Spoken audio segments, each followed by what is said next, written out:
ಜೀವನ ಎಂಬ ಈ ಸುಂದರ ಪ್ರಯಾಣದಲ್ಲಿ ನಿಮ್ಮ ಸಂಗಾತಿ ಈ ಜೀವನ ಜಾತ್ರೆ. ಎಲ್ಲರಿಗೂ ನಮಸ್ಕಾರ. ಇವತ್ತು ನಾನೊಂದು ಮನೆಮದ್ದನ್ನ ಹೇಳ್ತಾ ಇದ್ದೀನಿ. ದೊಡ್ಡ ಪತ್ರೆ ಎಲೆಯಿಂದ ಮಾಡುವಂತ ಮನೆಮದ್ದು ಇದು. ಇದು ಮುಖ್ಯವಾಗಿ ಮಕ್ಕಳಿಗೆ ಶೀತ, ಕೆಮ್ಮು, ಕಫ ಇದ್ದಾಗ ಕೊಟ್ರೆ ಕಫ ಬೇಗ ನೀರಾಗತ್ತೆ, ಕೆಮ್ಮು ಕಡಿಮೆ ಆಗತ್ತೆ. ಆದ್ರೆ ಶೀತ ಶುರುವಾದ ತಕ್ಷಣವೇ ಇದನ್ನ ಮಾಡಿದ್ರೆ ಒಳ್ಳೇದು. ಶೀತ ಶುರುವಾಗಿ, ಕಫ ಶುರುವಾಗಿ ಒಂದು 4 ದಿವಸ ಆಗಿ ಜೋರಾದ್ಮೇಲೆ ಇದನ್ನ ಮಾಡಿದ್ರೆ ಏನು ಪ್ರಯೋಜನ ಇಲ್ಲ. 15 ಸಂಬಾರ್ ಬಳ್ಳಿ ಸೊಪ್ಪಿನ ಎಲೆ ತಗೊಂಡಿದ್ದೀನಿ. ಒಂದು ಚಿಕ್ಕ ಸ್ಪೂನಲ್ಲಿ ಸ್ವಲ್ಪ ಜೇನುತುಪ್ಪ ತಗೊಂಡಿದ್ದೀನಿ, ಸಿಹಿಗೆ ಮಾತ್ರ ಹಾಕೋಕ್ಕೆ. 5 ಕಾಳುಮೆಣಸು ತಗೊಂಡಿದ್ದೀನಿ.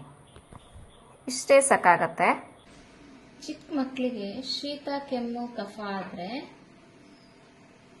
ಈ ಮನೆಮದ್ದನ್ನು ಮಾಡ್ಬೋದು. ಮಾಡೋಕ್ಕೂ ಈಸಿ, ತುಂಬ ಎಫೆಕ್ಟಿವ್ ಆಗೂ ಇರುತ್ತೆ ಇದು.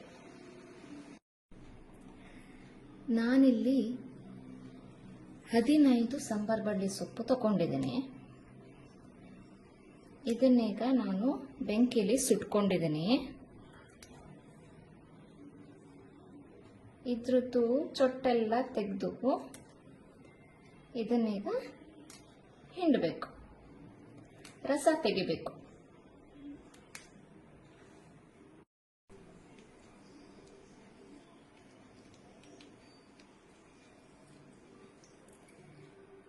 ಇದು ಚೆನ್ನಾಗಿ ರಸ ಹಿಂಡಬೇಕು. ಹೀಗೆ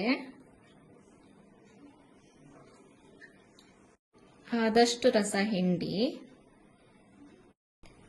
4 ಕಾಳುಮೆಣಸು ತಗೊಂಡಿದ್ದೀನಿ ನಾನು. ಅದನ್ನೀಗ ಕುಟ್ಟಿ ಪುಡಿ ಮಾಡಬೇಕು.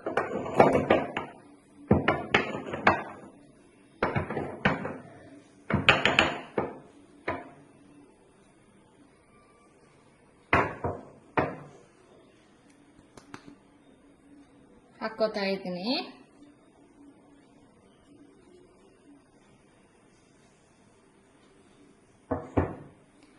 ಚೆನ್ನಾಗಿ ಮಿಕ್ಸ್ ಮಾಡಬೇಕು. ಜೇನುತುಪ್ಪ, ಸಂಬಾರ್ ಬಳ್ಳಿ ಸೊಪ್ಪಿನ ರಸ, ಕಾಳುಮೆಣಸು.